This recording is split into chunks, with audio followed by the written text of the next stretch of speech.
सुप्रभात, good morning friends.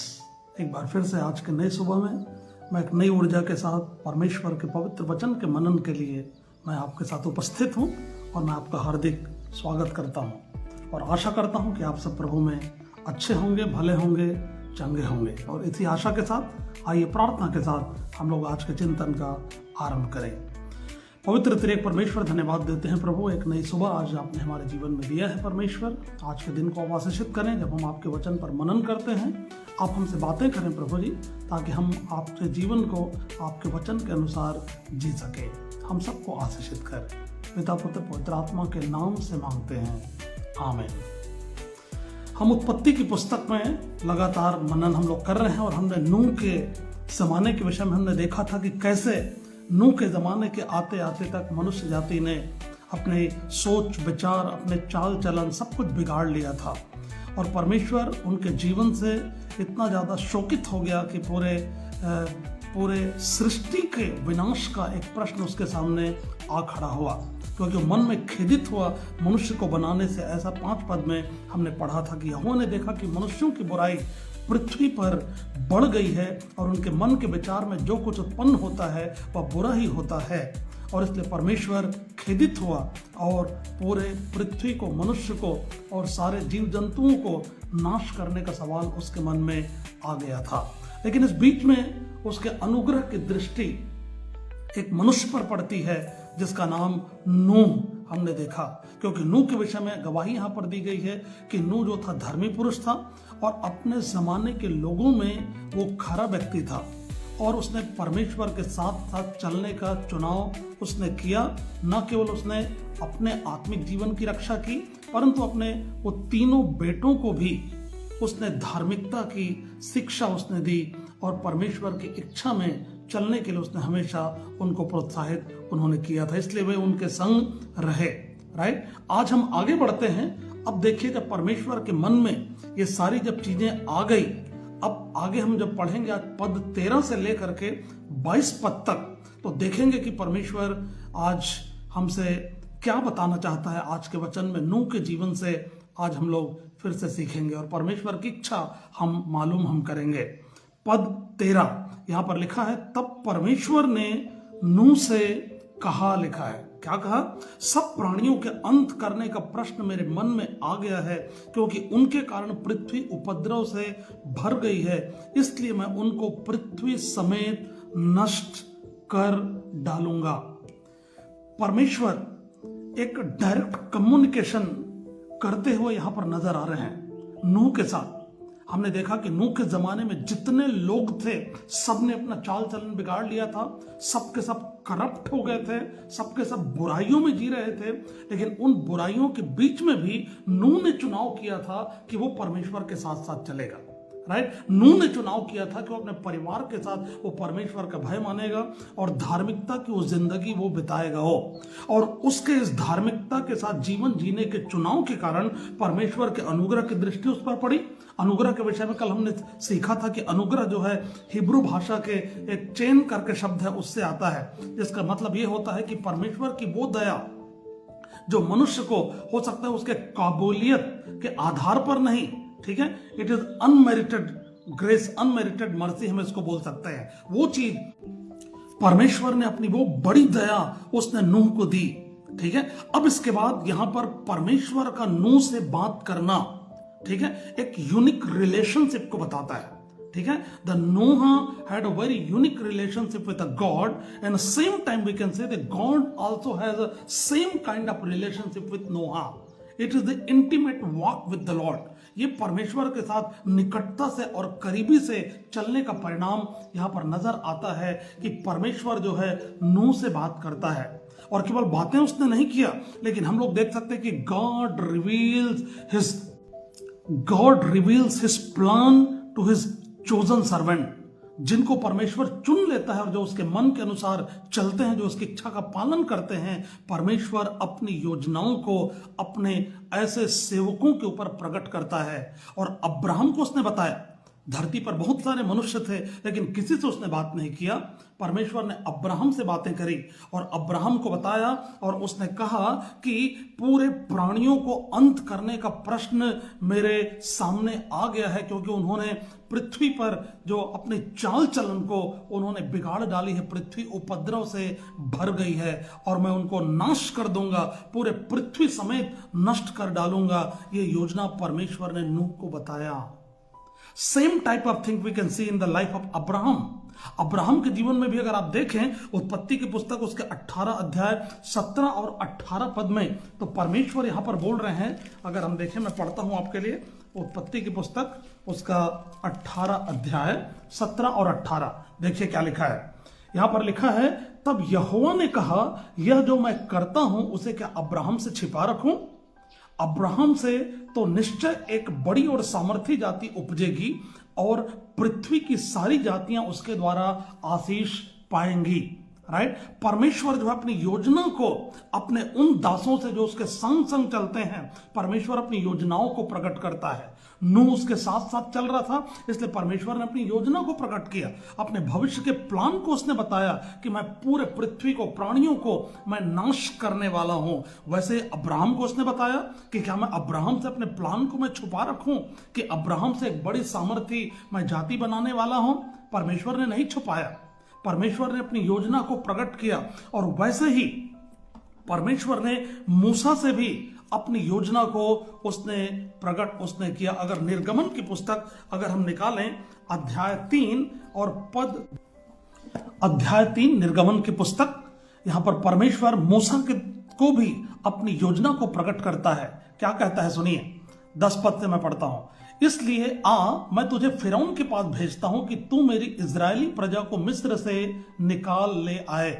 परंतु मूसा ने परमेश्वर से कहा, मैं कौन हूं जो फिरौन के पास जाऊं और इजरायलियों को मिस्र से निकाल ले आऊं?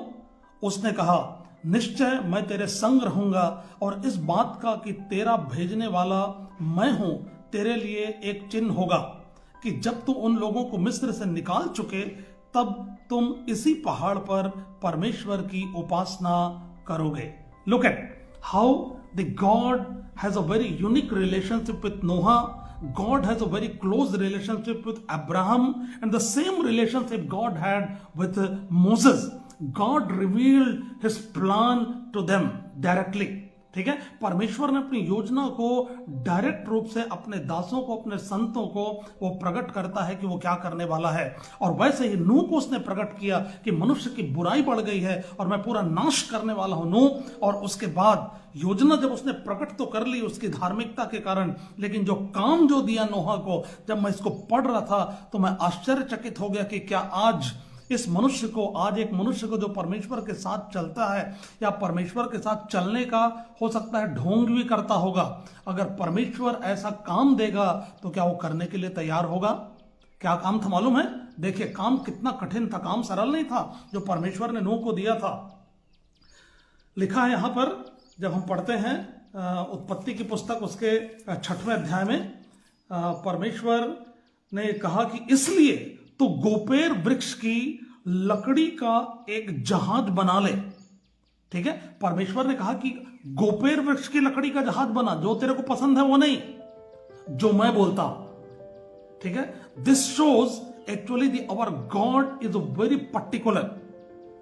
ठीक है, हमारा परमेश्वर बिल्कुल विशेष रूप से वो काम करता है, उसकी योजनाएं स्पष्ट होती है, बिल्कुल निश्चित होती है, वो सारी चीजों को वो जानता है, वो चल जाएगा वाली बात नहीं होती है।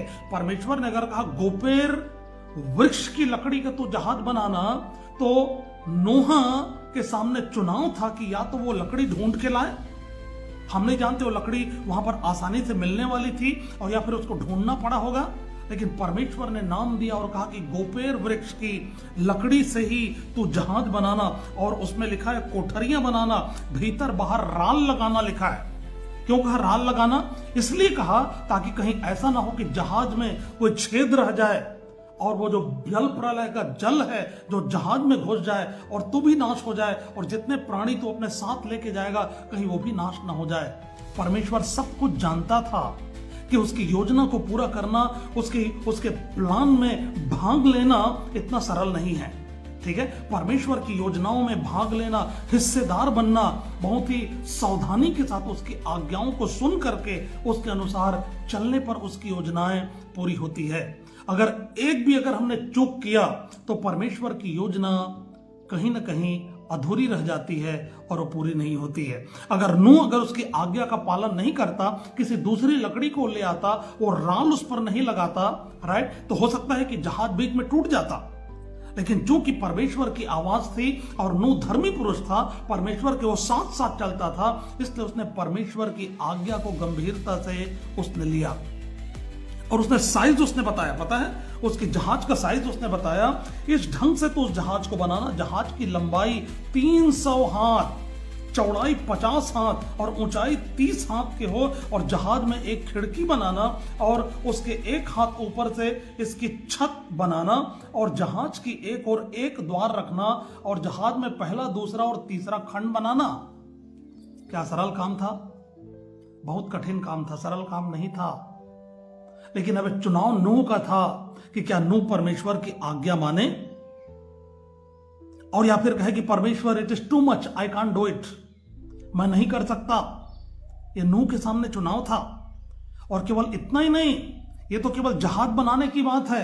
आगे परमेश्वर कहता है कि नूह, जितने जो प्राणी जो हैं आकाश के नीचे से, मैं सबको नष्ट करने पर तो हूं, ठीक है, परंतु तेरे संग मैं वाचा बांधता हूं, इसलिए तो अपने पुत्रों, अपनी स्त्री और बहुओं समेत जहाज में प्रवेश करना, और सब जीवित प्राणियों में से तो एक एक जाति के दो अर्थात एक नर और एक मादा अपने साथ रखना, ताकि वे जीवित रहें, और उनके लिए भोजन वस्तु भी रखना।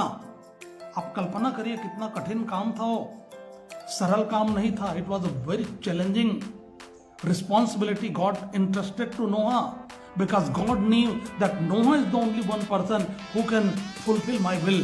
Noah is the only one person who can listen me, who can obey me. परमेश्वर जानता था, इसलिए उसने नूह को उसने आज्ञा दी। और आगे हम पढ़ते हैं मेरे प्रियो, यहाँ पर इसका जो रिस्पॉन्स जो था नूह का 22 पद में लिखा है, परमेश्वर की इस आज्ञा के अनुसार नूह ने किया, लिखा है। Praise the Lord. परमेश्वर की इस आज्ञा के अनुसार नूह ने किया। इसको बोलते हैं आज्ञाकारिता, है ना, इसको बोलते हैं ओबीडियंस। कि परमेश्वर ने जब अपनी योजनाओं को प्रकट किया, उसके पास कोई बहाने नहीं थे। जैसा परमेश्वर ने कहा वैसा उसने किया, लिखा है। और परमेश्वर यही तो चाहता है ना, कि हम परमेश्वर से पूरे मन से प्रेम करें, पूरी शक्ति से प्रेम करें, पूरी बुद्धि से प्रेम करें, और उसकी आज्ञाओं का पालन करें, ताकि परमेश्वर हमारे जीवन को भी बचाए, हमारे परिवार के लोगों को वो बचाए, ठीक है, और हमारे जीवन के द्वारा वो बहुतेरों को वो बचाए, वो यीशु मसीह रूपी जहाज में, जो आज भी जिसका द्वार खुला हुआ है, आज भी वो जहाज का द्वार खुला हुआ है। अगर लोग इससे पहले कि वो अंतिम न्याय का समय आ जाए, ठीक है, जिसका वर्णन प्रकाशित वाक्य पुस्तक उसके 20 अध्याय में मिलता है, जिसमें पूरी दुनिया का न्याय परमेश्वर के सामने होगा, जिसमें सब छोटे बड़े सब मरे हुए परमेश्वर के सिंहासन के सामने खड़े होंगे। वो न्याय से पहले आज अगर एक इंसान प्रभु की आवाज को सुनकर पश्चाताप करके अगर वो उसके पास आता है, तो प्रभु निश्चित रूप से उसको बचा लेगा। मैं पतरस की पत्री से पढ़कर आज के मनन को मैं समाप्त करूंगा। दूसरा पतरस उसका अध्याय 3 पद 10 से मैं पढ़ूंगा। परंतु प्रभु का दिन चोर के समान आ जाएगा, उस दिन आकाश बड़ी हड़हड़ाहट के शब्द के साथ जाता रहेगा, और तत्व बहुत ही तप्त होकर पिघल जाएंगे, और पृथ्वी और उस पर के काम जल जाएंगे।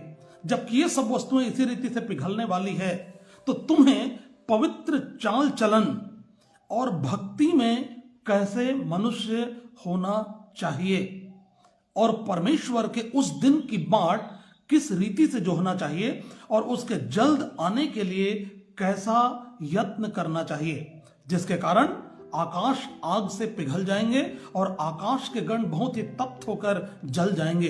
पर उसकी प्रतिज्ञा के अनुसार हम एक नए आकाश और नई पृथ्वी की आस देखते हैं जिनमें धार्मिकता वास करेगी। मेरे प्रियो, जबकि सब कुछ होना निर्धारित है, तय है, तो पतरस यहां पर सवाल पूछते हैं कि जब ये सब कुछ होने ही वाला है, ठीक है, तो तुमको और कितना ज्यादा पवित्र चाल चलन और भक्ति में कैसे मनुष्य होना चाहिए। आज आपके लिए और मेरे लिए भी यही सवाल है। जब परमेश्वर ने ऑलरेडी अपनी योजना को आपके और मेरे लिए प्रकट कर दिया है, कोई चीजें छुपी नहीं है। हम जानते हैं कि प्रभु यीशु मसीह आने वाला है और न्याय होगा, किताबें खोली जाएंगी, सब कुछ तो प्रकट है ना। नूह को उसने प्रकट किया था, नूह ने परमेश्वर की आज्ञा का पालन किया। लेकिन आज जब हमारे सामने भी परमेश्वर की सारी योजनाएं प्रकट है, तो आप और मैं कितना गंभीर हैं अपने व्यक्तिगत चाल चलन के लिए, अपनी जिम्मेदारियों के लिए जो प्रभु ने हमको दिया है।